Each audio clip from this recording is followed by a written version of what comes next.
Hola, ¿qué tal, estimadísimos amigos de Edutópica? Y bienvenidos a un nuevo video de la serie Leamos. Hoy vamos a hablar de un libro que en lo personal es de mis preferidos y se llama 100 años de soledad, escrito por Gabriel García Márquez. Bienvenidos.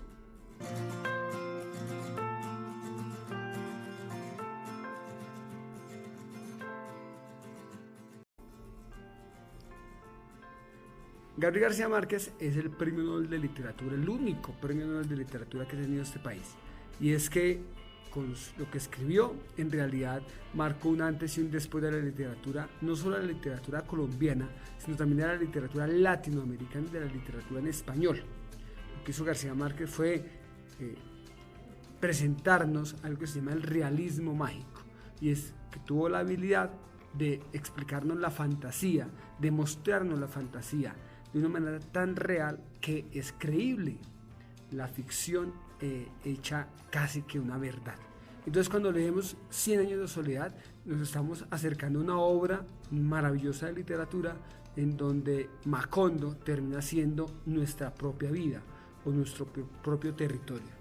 También 100 años de soledad es una aproximación a la concepción del mundo desde el sur, desde América Latina.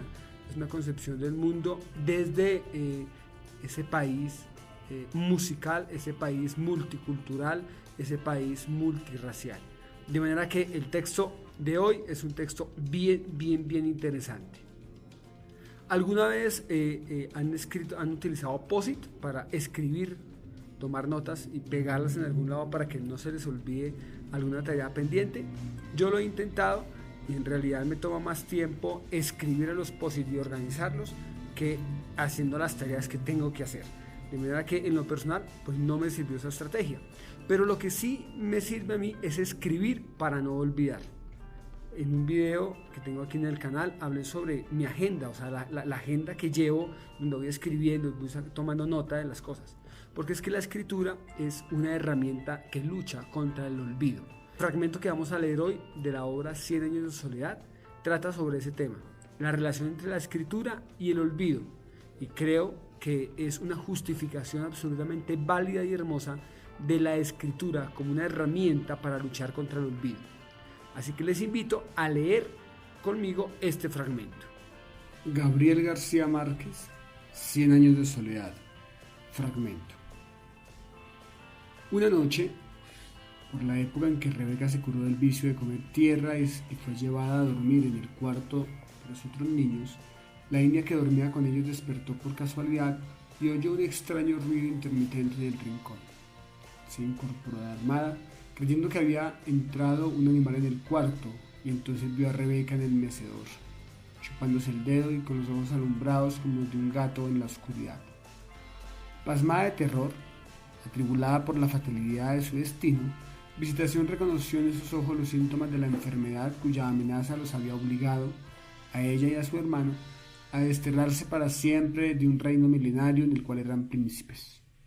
Era la peste del insomnio. Cataure, el indio, no amaneció en la casa. Su hermana se quedó porque su corazón fatalista le indicaba que la dolencia letal había de perseguirla de todos modos hasta el último rincón de la tierra. Nadie entendió la alarma de visitación. Si no volvemos a dormir, mejor, decía José Arcadio Buendía, de buen humor. Así nos rendirá más la vida.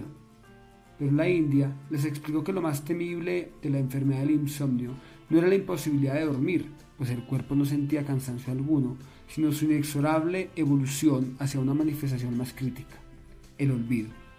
Quería decir que cuando el enfermo se acostumbraba a su estado de vigilia, empezaban a borrarse de su memoria los recuerdos de la infancia, luego el nombre y la noción de las cosas, y por último la identidad de las personas y aún la conciencia del propio ser, hasta hundirse en una especie de idiotez sin pasado. José Arcadio Buendía, muerto de risa, consideró que se trataba de una de tantas dolencias inventadas por la superstición de los indígenas. Pero Úrsula, por si acaso, tomó la precaución de separar a Rebeca de los otros niños. Al cabo de varias semanas, cuando el terror de visitación parecía aplacado, José Arcadio Buendía se encontró una noche dando vueltas en la cama sin poder dormir. Úrsula, que también había despertado, le preguntó qué le pasaba. Y él le contestó: estoy pensando otra vez en Prudencio Aguilar. No durmieron un minuto, pero al día siguiente se sentían tan descansados que se olvidaron de la mala noche. Aureliano comentó asombrado a la hora del almuerzo que se sentía muy bien a pesar de que había pasado toda la noche en el laboratorio llorando un prendedor que pensaba regalarle a Úrsula el día de su cumpleaños. No se alarmaron hasta el tercer día, cuando a la hora de acostarse se sintieron sin sueño y cayeron en la cuenta de que llevaban más de 150 horas sin dormir. Los niños también están despiertos, dijo la India con su convicción fatalista. Una vez que entra en la casa, nadie escapa a la peste. Habían contraído, en efecto, la enfermedad del insomnio. Úrsula, que había aprendido de su madre el valor medicinal de las plantas, preparó e hizo beber a todos un brebaje de acónito, pero no consiguieron dormir, sino que estuvieron todo el día soñando despiertos. En ese estado de alucinada lucidez, no solo veían las imágenes de sus propios sueños, sino que los unos veían las imágenes soñadas por los otros. Era como si la casa se hubiera llenado de visitantes. Sentada en su mecedor, en un rincón de la cocina, Rebeca soñó que un hombre muy parecido a ella, vestido de lino blanco y con el cuello de la camisa cerrado por un botón de oro, le llevaba una rama de rosas. La acompañaba una mujer de manos delicadas que separó una rosa y se la puso a la niña en el pelo.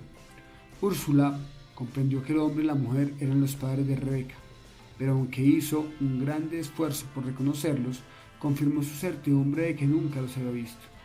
Mientras tanto, por un descuido que José Arcadio Buendía no se perdonó jamás, los animalitos de caramelo fabricados en la casa seguían siendo vendidos en el pueblo.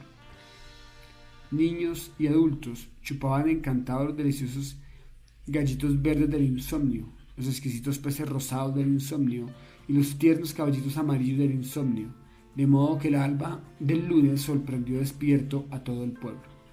Al principio nadie se alarmó, al contrario, se alegraron de no dormir porque entonces había tanto para hacer el macondo que el tiempo apenas alcanzaba. Trabajaron tanto que pronto no tuvieron nada más que hacer y se encontraron a las 3 de la madrugada con los brazos cruzados contando el número de las notas que tenía el vals de los relajes. Los que querían dormir, no por cansancio sino por nostalgia de los sueños, recurrieron a toda clase de métodos agotadores.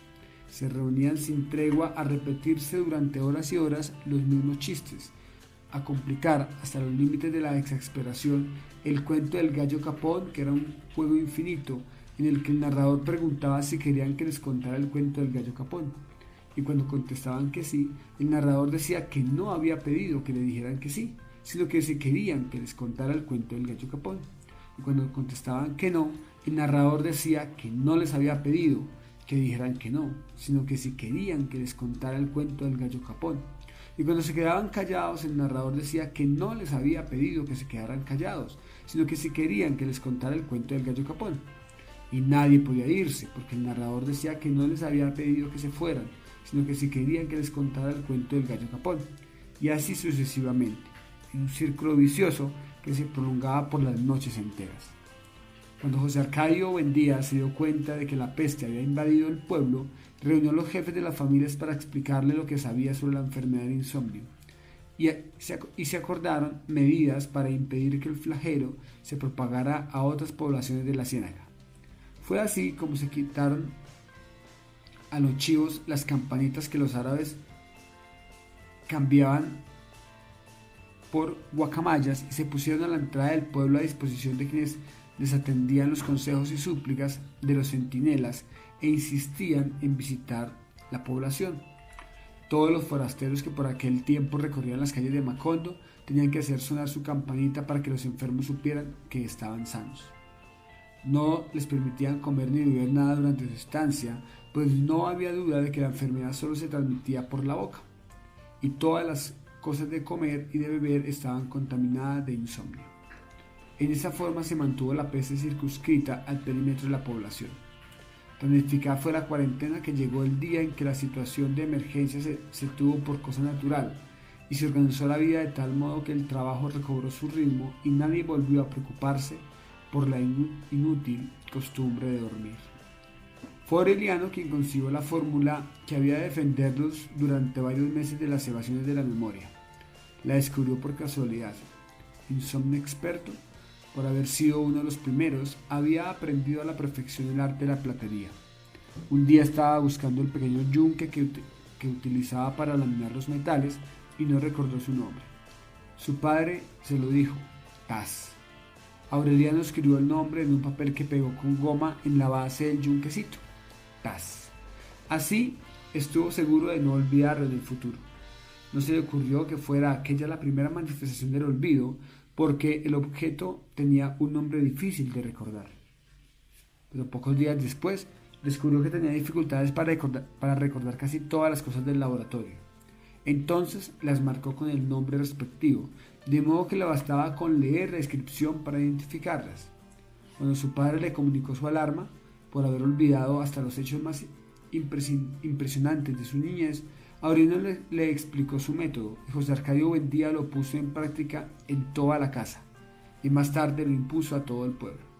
Con un hisopo entintado marcó cada cosa con su nombre: mesa, silla, reloj, puerta, cama, cacerola. Fue al corral y marcó los animales y las plantas: vaca, chivo, puerca, gallina, yuca, malanga, guineo. Poco a poco, estudiando las infinitas posibilidades de olvido, se dio cuenta de que podía llegar el día en que se reconocieran las cosas por sus inscripciones, pero no se recordara su utilidad. Entonces fue más explícito. El letrero que colgó en la cerviz de la vaca era una muestra ejemplar de la forma en que los habitantes de Macondo estaban dispuestos a luchar contra el olvido. Esta es la vaca. Hay que ordeñarla todas las mañanas para que produzca leche. Y a la leche hay que hervirla para mezclarla con café y hacer café con leche. Así continuaron viviendo en una realidad escurridiza, momentáneamente capturada por las palabras, pero que había de fugarse sin remedio cuando olvidaran los valores de la letra escrita. Llega el insomnio a Macondo y con el insomnio llega el olvido. A veces creo que como sociedad parece que estamos en un insomnio, o mejor, que hemos olvidado por completo nuestra misma historia. Y es que no escribimos. La sociedad colombiana, además que no lee, tampoco escribimos, o dejamos que unos pocos sean los que escriban. Por lo tanto, cuando vamos a dar una mirada al pasado, nos aproximamos al pasado a partir de ciertas escrituras.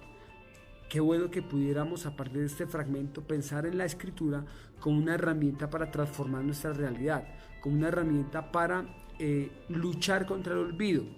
Qué bueno que, así como antes se guardaban los álbumes fotográficos y se mostraba el pasado, pudiéramos utilizar la escritura como una herramienta que lucha contra el olvido. De manera que, para terminar este video, quiero invitarles para que, además de leer la obra 100 años de soledad, que es una obra fantástica, puedan también hacer uso de la escritura. Déjenme aquí abajo su comentario, cómo les parece la idea de escribir para no olvidar. ¿Alguna vez llevaron un diario? ¿Alguna vez escribieron lo que les pasaba en un diario, en esos cuadernos que uno llevaba antes? ¿O ustedes usan Post-it para tomar nota y para no olvidar las cosas? Esperaré leerlos aquí en este video. Muchas gracias por haberme acompañado. Si este video les ha gustado, no se olvide darle un me gusta y suscríbanse al canal, porque seguimos con esta serie de videos que se llama Leamos. Nos vemos en la próxima oportunidad. Chao, que estén muy bien.